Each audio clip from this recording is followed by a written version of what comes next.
Good morning, Husker fans. Welcome back to the Husker Big Red podcast. My name is Chris Peterson, and joining me as always is Danny Gillette. And we're back here for another episode of the show here on this Monday morning. We've got fall open practice to talk about from Saturday. So we're going to talk about what we learned there, seeing the Nebraska Cornhuskers on the field in front of quite a few fans. And then we've got a few injury updates. So we'll kind of go through some of that and how it affects the team, and also a couple of recruiting nuggets. Before we get into everything, you guys, if you haven't already, please subscribe to the channel. Make sure you hit the like button. Check out HuskerBigRed.com. You can also find the podcast here, with Apple, Spotify, anywhere else you get your podcasts. So just to remind you, we do have the audio version out there as well. I don't do a very good job of kind of plugging that every week, but if you don't want to see our ugly mugs, you can listen to the audio version. And on that note, how you doing this morning, Danny? Pretty good. I'm going to go see Def Leppard tonight, so I'm pretty pumped about that. And Nice. Yeah, Def Leppard, Journey, and I think Steve Miller Band are all playing at Fenway Park, so I'm going to go see that. Oh, yeah, I love Steve Miller Band. Nice. I'd be more that would be my headliner right there, Steve That'd Miller be your Band. headliner, Steve Miller Band? Yeah, no, I Yeah. like Steve Miller Band, and my mom saw them a couple years ago, and she said they were pretty good. So I've seen Def Leppard once before at Fenway. I've never seen Journey. I don't know if you've seen Journey, but No, I've never seen Journey, which Journey would be pretty cool. And Def Leppard would be pretty cool too. But that's that'll be a fun night. I'm not sure if I could stay up that late, but no. Well, the problem with Fenway Park is that it's in a residential neighborhood. And so the concerts have to start really early because there's a noise ordinance around, I think, 11. And so okay. So the concert actually starts at like 6:30. So I mean, the Def Leppard average crowd probably couldn't stay up, too late either. So so there is that. But no, I'm excited. And then I'm gonna go see Green Day on Wednesday. They're playing all of Dookie and all of American Idiot because it's the 30th and 20th anniversary of both those albums. Talk about making me feel old, but I'm excited for that too. So it's a busy week, just like it has been a busy week for Nebraska. Yeah, so last Saturday, so a couple of days ago, I think it was the final total was like 3,600. It seemed like maybe more. Yeah, I saw 3,500, but we're So paying attendance, I guess. Yeah, 3,500 or so Husker fans came out for the fall open practice. There was lots of updates. I'm sure a lot of people saw that. I posted a little, update on HuskerBigRed.com, a few things that we could learn. But what were some of your takeaways? What do you think that we learned from, the Nebraska open practice? And we can just kind of open the discussion and kind of go back and forth about what, some of the things that we saw, I guess, and took away from, the first kind of look at Nebraska this fall. Keona Davis may be a steal. That was one thing I really took away. And when he joined the program and signed with the program, we were just like, yay, defensive line depth. But I think he's going to be a lot more than defensive line depth, and it already adds to a strong unit. I also heard that Nico Ottaminelli had a strong day, and so it'll be interesting to see how the kicking competition in general kind of goes with Alvano still sort of not recovering, but bouncing back from injury. And, a kicker will be a position I'll be watching. But overall, Dylan Raiola kind of did what we thought he was going to do. Tight ends looked good. Thomas Fedoni looked massive. So there were a lot of really good things to come out of Saturday. And I'm happy that so many fans showed up, especially with the goal to raise money for NIL. And we've talked about it before. It's time for Nebraska to try to get caught up in NIL initiatives, and this is one step in doing that. Yeah, and to touch on Keona Davis, 6'5", 255 pounds out of Tucson, Arizona, was a walk-on. So thinking about the walk-on program, but just really interesting because he was committed to Washington at one point, also had offers from UCLA, Arizona, Colorado, and Michigan State, but he, was raising eyebrows, I guess. He's definitely drawing attention to his game. So somebody that you want to keep notice of. And it's just, sometimes guys fall through the cracks. We see that all the time. And something to keep in mind when you have these, roster limits being proposed of like 105. And right now Nebraska's at 120. And that seems like hard to get down to. But it was good to see, the kickers, perform well. Brian Buschini didn't have the best night. So that's kind of so now you've got worries about, the punting and the kicking a little bit, which isn't, not a great thing when you go into the season when you have such a small margin for error. I mean, at least based off last season. I Yeah. mean, those are two areas where you want to really be strong. And I'm not saying that I think that Brian can be. I think he could be an NFL punter when he's on his form, but he struggled a little bit last year, and He Saturday was wasn't his battling best night. injuries though, right? Last year, a I lot. think for part of the year, yeah. And honestly, it wouldn't be a Nebraska season if we weren't worried about the kicking and punting games, right? So I mean, we'll see how that shapes up. But continue. I was just wondering about Puccini's injury and whether or not that kind of is still lingering a little bit because he is a pretty good punter when healthy. Yeah, and he's nominated for the Ray Guy Award for the second year in a row. They do have Camden, Coke though, so he obviously, is Sam Cook's son, and so he obviously has a little potential to add to that competition if need be. But don't want to spend too much time on that. I think it's, the biggest takeaway for me is obviously that Dylan Raiola is going to be the starting quarterback. I think that that's been pretty obvious from day one, but just that was just reinforced. I think that the QB2 battle is going to be pretty interesting. I think Jalen Gramstead may be able to work his way into that conversation, but I think that it's going to be, I think they're both going to essentially be the backup because I think, we saw Heinrich getting some runs on Saturday night, and I still think that they want to have that be part of the offense, and that's not something you want Dylan Raiola to do. No. But in another situation, you could see a guy like Gramstead, come in here, and I think he showed, his potential value to this team. He had a touchdown pass to Malachi Coleman. It was good to see Malachi make plays and get in the end zone. I've been kind of touting him. I know there's kind of been a lot of questions about, injuries and, with him missing some of the spring, but if he can stay healthy, man, I feel like he's poised for a big season. Jalen Lloyd missed with a hamstring injury, which freaks me out because I don't like when guys like that are dealing with hamstrings because it can be, Yeah. I know Matt Rule said it's not a long-term thing, but a hamstring can go from like a 5-day to like a 5 week injury. So that of all Yeah. the injuries, that's probably the one I'm worried about the most. And then I thought the offensive line, I'll let you get some words in edgewise here. I thought the offensive line depth chart was kind of interesting. Leftoski's out for a few weeks, and Turner Corcoran out at the left side instead of Teddy Prohashka with the starters. We'll see how that kind of fits, but it does seem like that Turner Corcoran is going to be a tackle this season and not an offensive guard. I'm really interested to see what he does because, he's had, through injuries and performance and up and down tenure at Nebraska. It seems like he's been here forever, right? But, I'll be interested to see, how the line shapes up over the course of camp because now there's a ton of depth. And we saw it a little bit on Saturday, but that's a position I'm going to be watching over the course of camp. And I know we're talking about the line right now, but before I forget, Isaiah Nair is impressing in a big way. And that's certainly good to see. I think he's going to be a valuable piece of this offense, even more so than we originally thought, and I'm excited to see what he can do. Yeah, Isaiah Nair and Jamal Banks both looked really good. Jamal Banks got a touchdown pass from Dylan Raiola as well. Yeah, Isaiah Nair, I think, really a really exciting player, and Ja'Cory Barney obviously is going to be in the mix. Carter Nelson caught a few passes as well, so I think the overall takeaway, because you still have guys like Alex Bullock and Isaiah Garcia Castaneda, Isaiah McMorris, Davon Hall. You've got all these other guys too. Jeranian Bonner, how he's kind of factoring into things as a fullback, receiver, tight end, whatever. You look at positionless offense, he might be the best example of that. But overall, the big takeaway is that this Nebraska team has as much talent in the wide receiver room and depth as I've ever seen it have, because they used to be an option-based offense. So when I was growing up, the offense wasn't centered around wide receivers. And then when it switched to being more of a pass, modern day type of offense, they've had some good ones, but they've never had a room like this. Yeah, and even when I first began following the team, it was more like see what Adrian Martinez can do in terms of just running the option, running the football, kind of quarterback run, offense, because Martinez had, was a pretty good runner. And so to have this level of offense and to be able to not have to worry about receiver development and to be able to have options is something that in my Nebraska fandom is unique. Yeah, definitely. It's it just feels like, a top 25, receiver room, and that is a little different for Nebraska.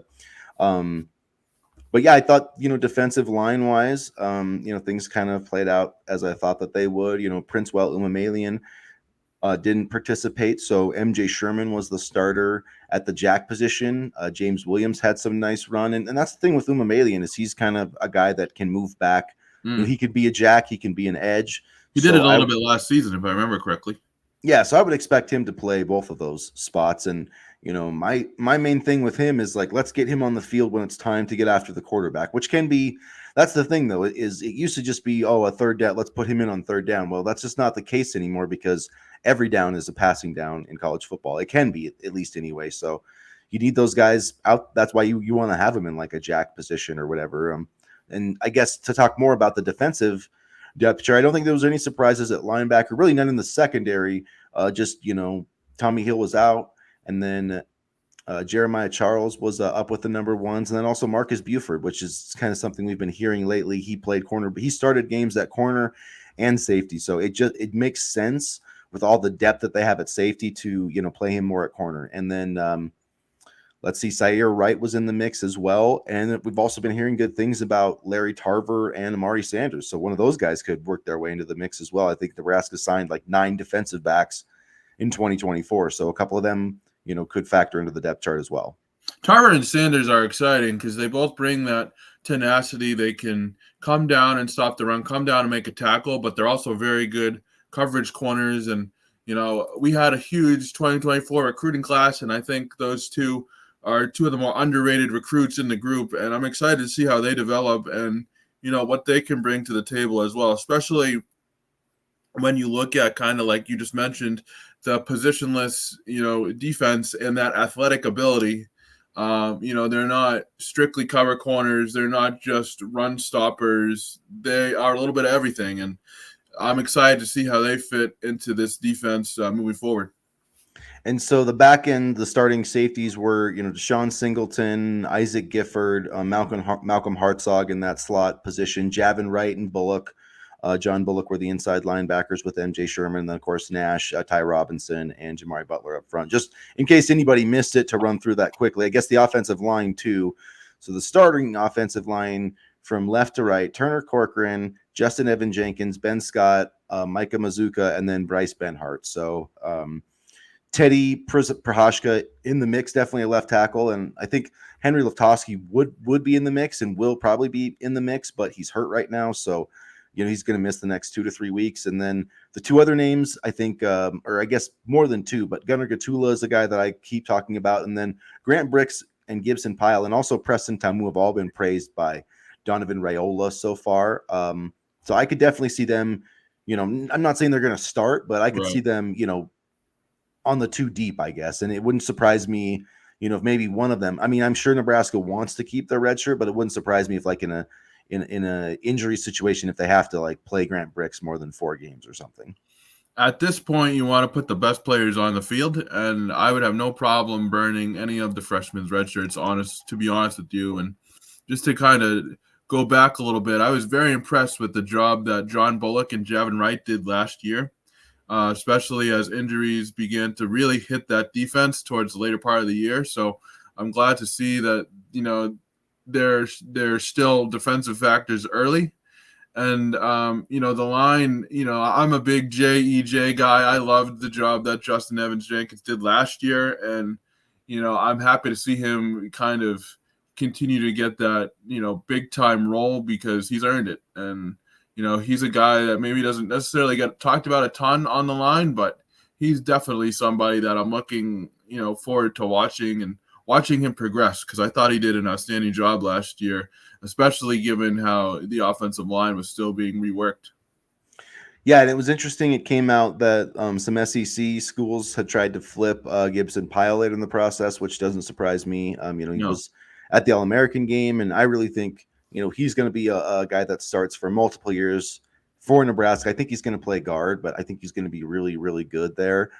So I do believe this 2024 class, you're going to have at least 3 starters on the offensive line, long term, like more than 1 year. Tamua, Bricks, and Gibson Pyle, and then you add in like Gunnar Gatula to that mix, who's just 1 year older. I mean, you could have Gatula and Bricks playing tackle. And then the thing is about with Evan Jenkins, I think he has 2 more years after this because I believe so. Yeah. so he can bump into that center position. That's kind of the long-term idea is he'll start here at guard. He'll play center the next 2 years. And then you can build some of those other pieces around him. You could have a nice foundation for the offensive line going forward. So I like where the Huskers are at, both in the present and in the future on the offensive line. Yeah, and Pyle, I always thought he was underrated as a recruit, and I was surprised he wasn't getting more attention. So I'm kind of glad he is getting the attention he deserves, but I'm also glad he's, a Nebraska Cornhusker. So I'll be interested to see how his game develops. I think he's going to be a really solid player. And when you look at this line and you compare the depth chart from, just even, I don't know, 2 years ago to now, it's completely different. And that's a testament to the recruiting efforts of the coaching staff and Donovan Raiola. I loved to, criticize him and call him a terrible coach and stuff like that, but he deserves his flowers. And if he has another solid year, that'll bode well for him moving forward. And I think, I could safely say that Matt Rule made a good choice by keeping him because I wasn't so sure at the time. And then I guess my last thing before we move on to some injury talk, I also thought, the running backs, I thought Gabe Ervin looked really good. I know we always say that he looks good in the spring and the summer, and can he stay healthy? Yeah. If he can, I mean, that's the thing with Ramir Johnson too, because in that 2021 season, he basically was, the starter for a while, and he was productive as a runner and a receiver. That Michigan game stands out, the 2021 Michigan game, especially, like you said, both a runner and a receiver. And then Emmett Johnson was productive down the stretch last year, and then you throw Dante Dowdell into the mix. So you have a lot of running backs. Mecky Nelson looked good on Saturday as another freshman. Some of these guys who are coming in as not even scholarship guys are looking like they could potentially make an impact, which does again takes you back to the walk-on thing. Like, why are we worrying about these roster issues? But that's a discussion for another day. But because it's the NCAA and they can't do anything right. Yeah, well, that's true. But as far as Gabe Ervin, I'm just I really think if he could stay healthy, he might be the best running back on this roster. But that health factor, the best availability or the best ability is availability, and that's where he has struggled. So we'll see. I'm not criticizing him in any way when I say this, but we've heard it before, and we know he has the talent. It is just about staying healthy, and again, that's not a him problem. That's just the way the cookie crumbles, especially for Urban. But if he can stay healthy, he will be really, really solid this season. I don't want to get my hopes up, and I'm not going to make any predictions for him. I just hope he does stay healthy because the talent is there. We've all seen it, and it's just about staying healthy and making sure that he makes the most out of the snaps he does get. Because you talk about transform running back rooms. I mean, he's been in the running back rooms when they've been thin, and now he's kind of in the rooms when they've been a little bit better. And you talk about a guy like Mecky Nelson and Ken Ramir Johnson finally find some form of a role. I mean, not to go off on a tangent here, but I feel like Nebraska's wasted Ramir Johnson's career, and I just hope he can, get into a groove this year and find some sort of, role that he can excel at and not just be thrown in for one pass against Illinois and then drop it and never see the field again. I feel bad for him, man. I really do. Like, I feel bad for him. Yeah, that was weird in 2022 when they talked. Mark Whipple talked him up, compared him to Brian Westbrook, and they never used him. But that's Nebraska for you. So that hopefully, and I mentioned this too. I think in my takeaways or what 3 things I learned from the open practice is that Nebraska is going to be playing differently this year with Dylan Raiola. They're going to be throwing the ball more. They're going to be in shotgun more. So in terms of who's going to play at running back, like, yes, running the football matters, but you have to be able to protect the quarterback. You have to do blitz pickup, and Ramir Johnson's pretty good at that. And whoever excels at that is going to, it's really, to me, it's going to be, no block, no rock. That's going to be the case. Because if you can't protect Dylan, like, you're not going to be out there. Because the thing is, if you can't protect the quarterback, then you're only going to be out there for run plays. And then the defense knows it's a run play. So, I mean, you just can't handicap yourself that way. I mean, unless you're just a dominant run team, and Nebraska is not that right now. So I do think that Ramir could get onto the field more just simply by showcasing that he's the best protector of Dylan Raiola, who is he's the key. He has the keys to the kingdom. He holds the keys to Nebraska football success. And Raiola is your multi-million-dollar investment, so there is Yeah, that too. yeah, So exactly. you block him or you're not playing is pretty much what Matt Rule is probably going to say. But I mean, it will definitely be interesting to see. Just going back to Amir, what type of role he plays, because he is a very good pass protector, and he also provides a lot, like we just mentioned a little bit ago, as a receiver. So I'm excited to see what he can do this year, and hope he can get a big role in the offense. Yeah, I definitely think, and even on special teams, even as a Yeah. kick returner. Yep. So we talked about some of the injury stuff. Luckily, there wasn't much, injury. There weren't many injuries to report from Saturday night, but there was one. Roger Gradney, a 2024 signee, or no, was he in 2023? I know he was He was 2024. 2024, yeah. He just was really early. He was the first in the 2024 class, but a 4-star commitment, like receiver, defensive. I think he's over playing defense now, I want to say. Yeah. But at any rate, he was carted off. We haven't seen any updates on that. But he was the guy that I thought maybe could work his way into the mix this year just because he has so much potential. But so we'll see. Hopefully that's not like a ACL tear or something like that. But usually when you get carted off, it's not a great sign. Outside of that, though, I think the Huskers are in pretty decent shape.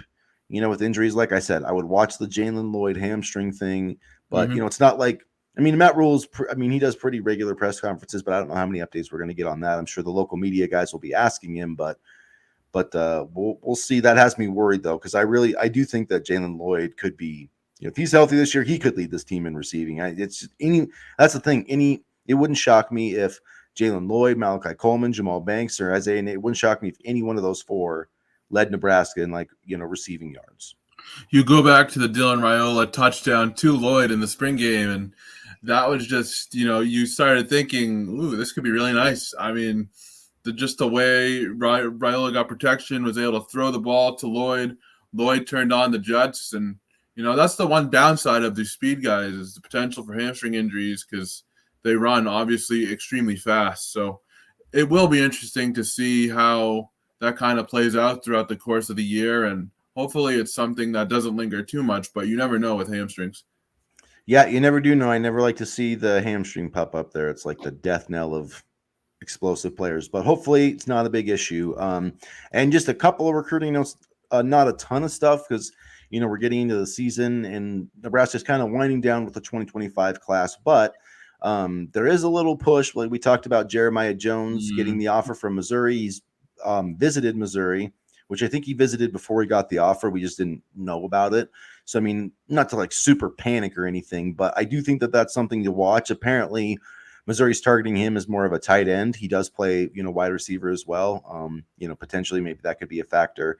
But just something to watch in terms of, Kentucky's also pretty close to Missouri. It's right there. And I do think that Jeremiah Jones is one of the most underrated prospects in this class. And I know that you could already see it. Nebraska fans are getting really annoyed that like they found another player who, he was like ranked almost in the thousands when Nebraska got him. And now he's up like in the 500 or 600. And, Missouri could swipe him away, kind of like, Ohio State did with Carlon Jones and, or Alabama, I guess, did with Kawan Lacey. So hopefully that doesn't happen again, but I can feel the ire of the Nebraska fans in the comments as, we talk about this visit. So, Yeah, and I don't blame him because it is annoying.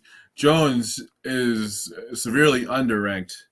And, I was wondering if interest would start to pick up after the Nebraska offer. And now it's almost like potential deja vu when you mentioned some of the recruits from last year. And that's just the game we're going to have to play now. And now it's almost like I said, Nebraska sends out an offer, other teams start paying attention. And when's the last time we could say that, right? So it'll be interesting to see where this commitment goes. I still have confidence that Nebraska can keep Jones, but Missouri also has, a money tree somewhere. I'm convinced they're growing money trees. So that has me a little bit worried, but, hopefully we can keep Jones. I really like how he would fit into the defense. And, let's just wait and see how the season plays out. Because that's the other thing, too. If the season goes really well, good things could happen on the recruiting trail. It's just about keeping the guys and making sure you win football games.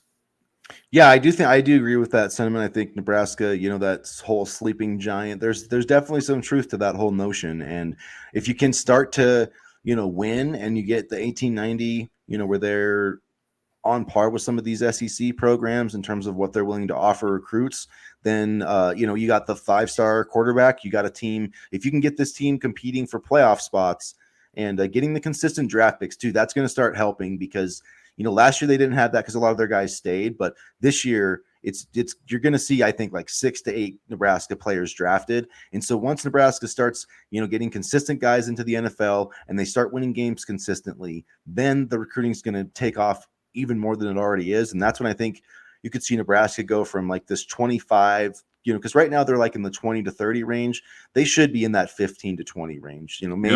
maybe even 10 to 15, like with everything, the Big Ten money, all that stuff. I think they could get just to the outskirts of the top 10. And I've talked about this before, but that blue chip ratio closer to 50%, if they can get that as close to 50% as possible, that's when you're really competing with the best of college football. And I think they're trending in that direction, but winning games and sending guys to the NFL will get you there. And quite honestly, the 1890 initiative has really, really picked up their game over the past, 6 months or so. So shout out to them. But I think NIL is going to be important, and I know fans were upset initially about paying $25 for the practice, but there were over what 3,000 tickets sold. I read somewhere, so I mean that's some money right there, and I think as long as Dannon keeps being pro NIL, this thing should continue to increase. Yeah, absolutely. And so another recruiting thing, Will Hawthorne, 3-star linebacker from Iowa. Nebraska was kind of 50-50 with Iowa State. Over the weekend, all the projections have started to go to Iowa State. Brian Munson, Sean Callahan, Derek Young from On3, a crystal ball at 24/7 Sports. So it looks like now that Will Hawthorne is going to commit to Iowa State. So that really puts the onus, I guess, on Nebraska to get Christian Jones. Now, they're basically they say weigh almost the same. I think Hawthorne's like 6'2", 220. Jones, I think, is like 6'2" and a half, like 230 or 225. So pretty similar type players. I do think that Nebraska would have taken both, but now that I think they really need to try to focus in and get Christian Jones, which was always important because he's the top in-state player for the 2025 class. But I guess they don't have that other linebacker now to fall back on unless something changes there, which it could. Yeah, and they don't have Dawson Merritt to fall back on. They don't have Hawthorne to fall back on. So, like you said, Jones really comes into focus, and I still feel very good about where Nebraska sits with Jones. I know he wants to take a visit to Wisconsin in the fall, like we've talked about before, but I like where Nebraska sits. I think Jones just wants to play the waiting game to see what the program looks like, and quite honestly, I can't blame him.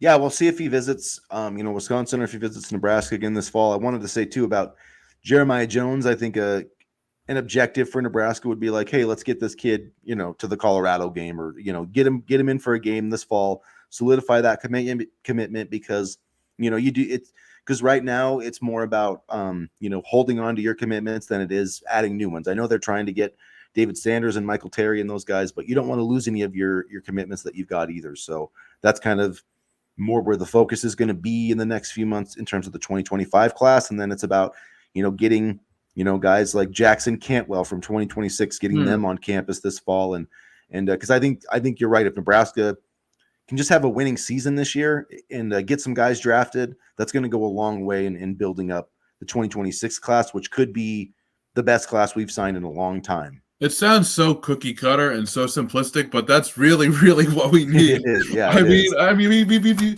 we said this all shows, like all the shows. If we can just win, if we can have a good season, blah blah blah blah blah. But like that's what we need. That's literally the only thing we need, and the results will follow. And not for nothing, but having 3 night games on the schedule this fall should also help with recruiting as well, because they'll be packed. I know some fans have been upset about the 3 night games. What is it? Colorado, Northern Iowa, and Illinois. But yeah, I think that sounds right. Yeah. But the night games should help with recruiting as well, in my opinion.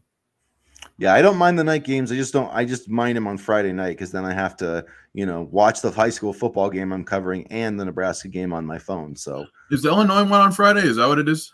I think so, but I might be wrong. That maybe because of last year, because they played on Friday last year. We So I'm love honestly Friday not games going in to Illinois. say. Apparently, Yeah, we are big fans. Friday night games and week 0 games just against off Illinois. schedule game. The Big Ten loves Nebraska versus Illinois off schedule. They're like, if we can get Nebraska and Illinois like on a Wednesday night, that would be like our dream. That's the big. That's the Big Ten TV people talking. Get Nebraska out of the way so we can show the real games on Saturday night. Yeah, yeah. But no, So yeah, I mean, like this schedule between the what is it, first 6 games at home or first 5 at first, home, and first 5 then at home, 1 on the yeah. road, combined with the 3 night games. I mean, that's a very recruiting friendly schedule if you wanted to bring some kids in. Or I think no, the first 4 games are at home. Excuse me. The 5th game is on the road, but 5 of the first 6 are at home. Yeah. So And then so Rutgers. So you have Colorado and Rutgers are, I would say, your 2 toughest games in that opening 7 game stretch, and they're both at home. So if Nebraska can just not poop down its leg, then probably have a pretty good chance of going 5-2 or 6-1 or maybe 7-0. I mean, that's But that's we'll the see. thing, though. Nebraska's always somehow managed to poop down their leg.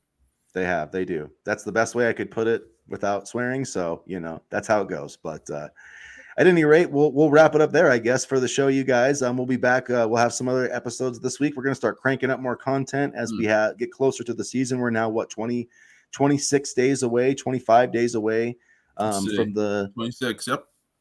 From the start of the season. So that first UTEP game. So, 26 days away. That is not far. So, thanks you guys for joining us for this episode. Please make sure you get into the comment section, hit the like button, hit the subscribe button. That really helps us out. Check out HuskerBigRed.com. And as always, go Big Red.